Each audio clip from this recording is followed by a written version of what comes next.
Buenos días. Primero que todo, quiero agradecer a Constanza Mequis por haberme invitado a este evento tan importante y felicitarla por todo lo que ha hecho. Realmente es algo admirable y te felicito, Connie, de verdad.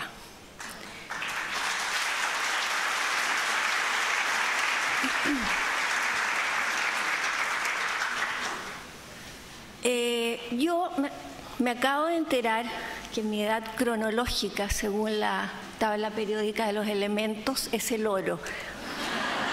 Y yo, a partir del oro, es que pensé algo sobre la literatura.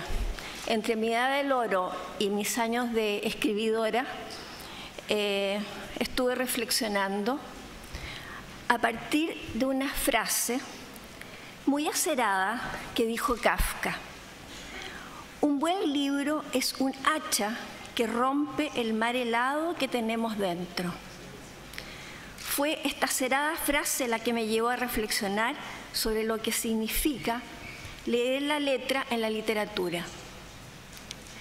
Hace 3.500 años que los alfabetos fonéticos existen y que los hombres han necesitado de la lectura para conocerlos.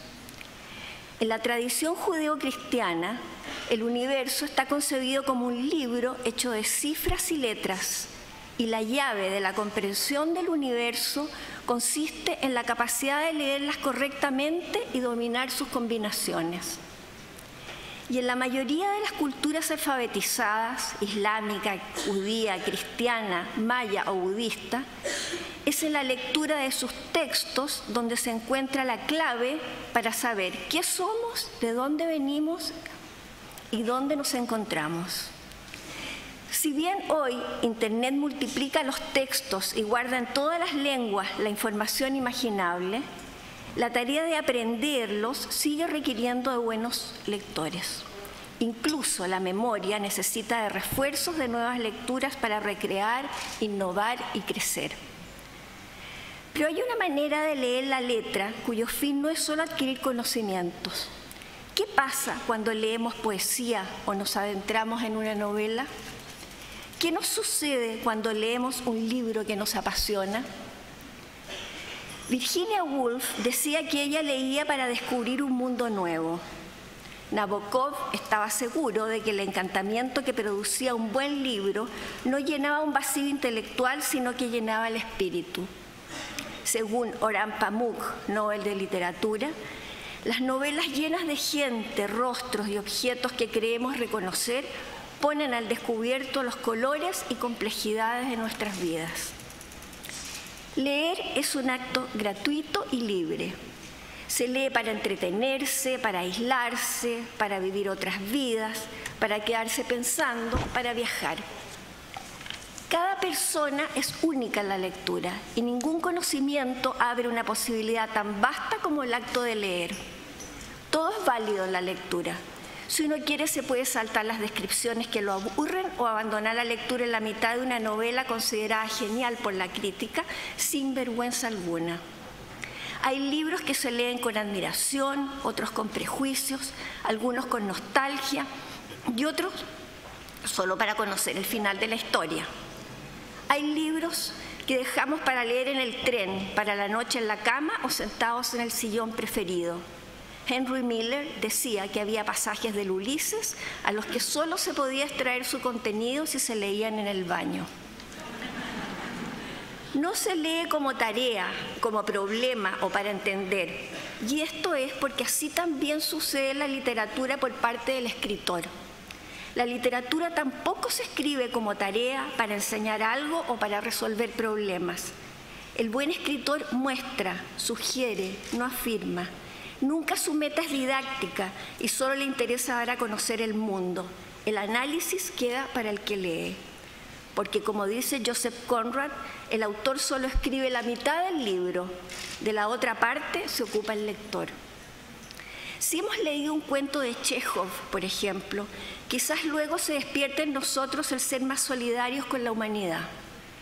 Pero eso no sucede porque Chekhov escribiera para predicar, sino que porque su escritura muestra a sus personajes de tal manera que el lector entiende que el alma humana no distingue clases sociales. En uno de sus cuentos, La Nueva Dacha, un campesino, al ver los fornidos caballos bien alimentados de un hombre rico, comenta: si mis caballos estuvieran tan bien alimentados, serían también magníficos. Esta frase podría sonar a crítica social, pero en el caso de Chekhov, el comentario está en la voz de un hombre amargado y ocioso que siempre estaba fastidiando a los demás. Si se cruzaba con un leñador que con mucho esfuerzo acarreaba un tronco, no dejaba de hacerle notar que el tronco estaba podrido. La literatura no consiste en apiadarse del oprimido ni en maldecir al opresor, señalaba Nabokov en sus clases de escritura, sino que es una apelación a ese fondo secreto del alma humana donde las sombras de otros mundos pasan como sombras de naves silenciosas y sin nombre. La naturaleza imita el arte, decía Oscar Wilde, y como ejemplo contaba que en Londres siempre habían tenido tinieblas plateadas que se cernían sobre el río y los techos, formando figuras evanescentes y sombras monstruosas, pero que antes de los pintores impresionistas nadie reparaba en ello. Según Wilde, esto sucede porque en nuestra mente las cosas cobran vida dependiendo de las artes que nos han influido, y que son ellas las que abren nuestra mirada a nuevas perspectivas y a nuestra capacidad para conocer lo que nos circunda. El arte de un buen escritor no solamente nos entretiene, nos lleva de viaje o nos convierte por algún tiempo en detectives o grandes amantes, sino que nos lleva a mirar con nuevos ojos la realidad que nos rodea. Maestros de la literatura poseen ese tercer ojo que los conduce a ver en un pequeño gesto, en un acto aparentemente banal, la verdad de la condición humana. Son los que encuentran la palabra justa de la que hablaba Stendhal para revelarnos a través de sus personajes la esencia del mundo en que vivimos. Recordemos que solo cuando Homero cantó la historia de Ulises, los hombres conocieron la hospitalidad. Solo a través de la pluma de Cervantes se descubrió que en la tierra también había Quijotes. Solo después de leer a Kafka, la humanidad realizó que vivía en un mundo kafkiano. Leer la letra permite una intimidad, un tiempo de meditación y abre un espacio para experimentar el mundo. Porque el lector, de cierta manera, al leer también escucha, huele, paladea. Estoy segura de que muchos que leyeron El perfume de Susskind sintieron todo tipo de aromas, desde los repugnantes hasta los más exquisitos. Quienes han leído las descripciones de Víctor Hugo de una tormenta en el mar tienen que haber escuchado con claridad el fragor de la lluvia, la explosión de las olas, el aullido del viento. Y así con los sabores que nos hacen agua a la boca, cuando Pablo Neruda le canta al caldillo de congrio o a las papas fritas que caen al sartén como plumas nevadas de cisne matutino y salen semidoradas por el crepitante ámbar de las olivas. La lectura es un acto de creación permanente, que cuando nos atrapa, todo lo que nos rodea o nos preocupa en ese momento desaparece. Nuestra mente se puebla de nuevas voces y entramos en mundos que hasta entonces no habríamos imaginado. De niña me encontré con marcianos verdes, fieras amistosas y piratas fascinantes.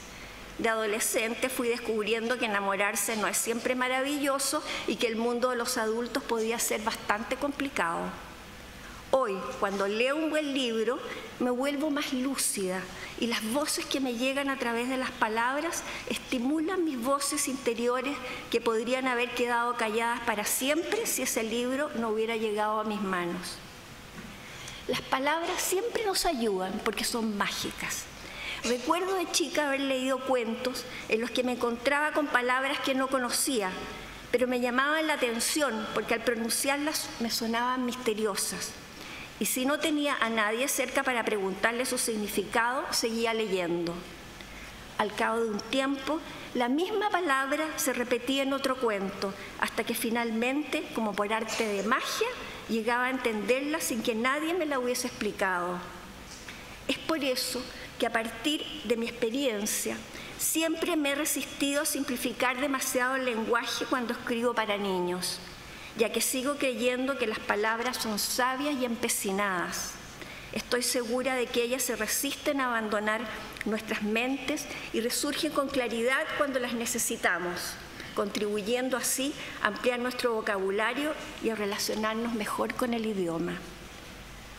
Por otra parte, la literatura nos une a destinos y vidas distantes y desconocidas, mostrándonos a grandes y a chicos la capacidad del hombre para ser personas de bien hasta en las peores circunstancias y monstruos insensibles en las mejores situaciones. Así, ya de muy pequeños conocimos el extremo de la maldad en un ogro asesino, la bondad en la sufriente Cenicienta que va recantando y el término medio, que somos la mayoría de las personas, con Pinocho, el mentiroso. Hasta el dolor y la muerte, presentes en muchas leyendas y cuentos para niños, pensemos en alguno de los tristísimos cuentos de Andersen, por ejemplo, como La vendedora de fósforos, pertenecen a las experiencias más fundamentales del hombre. Porque ¿qué niño, por temor a la noche y a la oscuridad, no le ha pedido a su mamá que le cuente una historia de fantasmas? ¿Y qué niño no se ha quedado plácidamente dormido con el relato? El miedo del cuento lo ha salvado de su propio miedo. Lo que somos antes y después de leer un buen libro lo sabe cada uno, pero no hay duda de que aunque sea por unos instantes, sea por horas o de por vida, hay un tesoro que se esconde en la lectura que puede transformarnos de la misma manera que nos puede enriquecer nuestra vida espiritual una meditación. Es por eso que considero la lectura como una joya que se descubre y que debiera ser el objetivo principal de cualquier educador, sea cual sea su especialidad. Estoy segura de que una persona enamorada de las letras, sea un profesor de álgebra o de botánica, o sea también un padre o una abuela, puede abrir en los niños un camino que le agradecerán toda la vida. Un amigo muy lector me contó que cuando era chico en su colegio había un profesor de matemáticas que se hizo famoso porque antes de comenzar su clase leía a sus alumnos un par de páginas de un libro. El primer día todos pensaron que el profesor era un latero y medio raro, pero a la segunda vez comenzaron a interesarse en la historia. Y en la tercera clase no se perdían palabras y algunos habían conseguido el libro para leer más rápido el cuento, entre ellos mi amigo que tenía 12 años. Dice que fue entonces cuando descubrió que leer podía ser entretenido y se convirtió en lector. Creo que eran las Crónicas Marcianas de Ray Bradbury que les leía. Nadie pone en duda la capacidad de asombro de un niño pequeño, para el cual todo es novedad en la tierra y que lo lleva naturalmente a la creación. Pero esta capacidad es muy frágil y puede perderse si no se cuida con dedicación. Tanto el bombardeo cada vez mayor de los medios audiovisuales y la especie de letargo que estos producen en la mayoría de los espectadores, más el mundo de los adultos que trae consigo explicaciones y sentido del ridículo, llevan a los niños a perder esa intuición inmediata que se traducía en un descubrimiento poético del mundo. Estoy cierta de que si la experiencia de las preguntas de Neruda se repitiera con los adultos, el resultado sería desalentador. No habría uno solo que se hubiera atrevido a responder que la noche es el pizarrón del cielo o que la ampolleta es un suelo encerrado en un vidrio. El poeta chileno Alfonso Echeverría decía de los niños: poetas sin nombre ni diploma, artífices ingenuos de lo extraño, que remueven volcanes con su asombro suave, remueven y reforman conceptos. Pero luego, al terminar su poema, pregunta: ¿por qué se extinguen, desaparecen los niños? ¿Por qué no siguen como tales? Me niego a pensar que todos los niños están destinados a perder su capacidad de sorprenderse y crear, pero me atrevería a decir que en parte, si eso sucede, es porque les faltó la lectura, que es el lugar donde la imaginación encuentra la mejor posibilidad de dar libre curso a su capacidad de crear. ¿Y por qué los niños no leen? Creo que muchas veces esta falta de interés por la lectura se debe a que los niños son grandes imitadores y que somos nosotros, los adultos, los que cada vez leemos menos. Unos padres, para quien la lectura es una necesaria y real fuente de placer diaria, transmitirán a sus hijos su entusiasmo. Porque, ¿cómo decirle a un niño que vaya a leer un libro mientras sus padres, que han vuelto cansados del trabajo, están en su pieza relajándose frente al televisor? Me acuerdo de una alumna de 9 años, muy sensible y creativa, que tuve en mi taller literario para niños. Me contaba que ella había aprendido a leer a los 4 años porque le gustaba mucho estar con su mamá, pero que cuando su mamá llegaba del trabajo se ponía a leer y se olvidaba del mundo. Entonces la niña reclamaba su atención y ella se disculpaba diciendo: déjame leer esta última página y termino, porque esto es demasiado entretenido. Y María Jesús, que así se llamaba mi alumna, comenzó a soñar con acceder a ese mundo misterioso que para su madre era tan cautivador. Y así fue como, leyendo carteles en la calle, preguntando por las letras en los periódicos y exigiendo libros para ella, comenzó a leer y descubrió el placer de hacerlo, placer que nunca abandonó sin dejar por eso de mirar televisión. Hoy María Jesús es una flamante doctora en letras. Que la televisión y los medios audiovisuales quitan espacio a la lectura es evidente. Pero también es evidente que un buen lector, sea en el papel o en la pantalla, seguirá gozando de la literatura. Sería completamente absurdo navegar contra el mundo del audiovisual y todas sus bondades, acusándolo de nuestras carencias. Más bien preguntémonos por qué hemos perdido el gusto por la lectura. Y quien dice que ahora no tiene tiempo para leer es que nunca ha sido un buen lector. Porque un buen lector, igual que un vicioso del juego, siempre encontrará el momento para ejercer su afición. Todos nosotros, profesores, bibliotecarios, escritores y padres, hagamos un llamado a los adultos para que recobremos el gusto perdido por la lectura.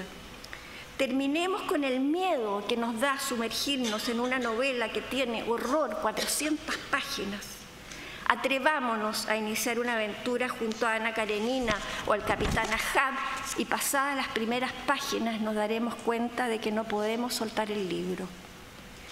Pero ojo, tenemos que ser muy cuidadosos al tratar de que un niño lea, ya que el entusiasmo por la lectura no se transmite con razonamientos. El secreto de lo apasionante que puede ser leer no se adquiere con obligaciones o consejos, por muy premio Nobel que sea el autor. Quizás una horrible novelita rosa o una liviana historia de vampiros puede ser el inicio de un buen lector y a través de estos descubrir que leer es entretenido. Y así, poco a poco, una vez que ya le toma el gusto, se irá poniendo más selectivo.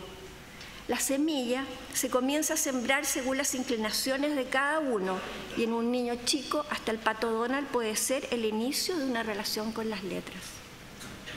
Encontremos cada uno la mejor manera de transmitir a los distintos niños el amor por las palabras. Esas palabras olvidadas que han transformado una pregunta en un PQ y un saludo en SLDS. Esas palabras mágicas y bellas que son la base para una reflexión. Esas palabras que son un ejercicio intelectual tan válido como en las matemáticas. Esas palabras que nos dicen quiénes somos y cómo somos. Esas palabras que nos llevan a comunicarnos y construir mundos. Esas palabras que no solo crean cuentos, sino que también realidades. Esas palabras que, según Neruda, tienen sombra, transparencia, peso, plumas, pelos.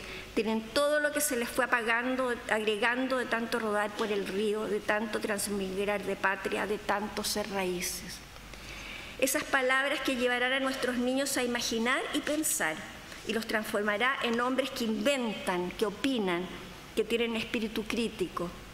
Así formaremos adultos que serán capaces de construir ciudades en las que la creación humana sea reina, o que se convertirán en los poetas que develen para todos los hombres las maravillas que siguen ocultas en el mundo.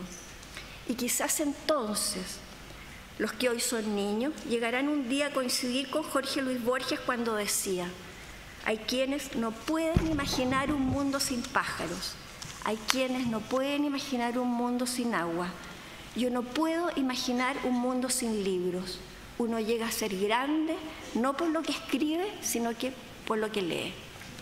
Muchas gracias.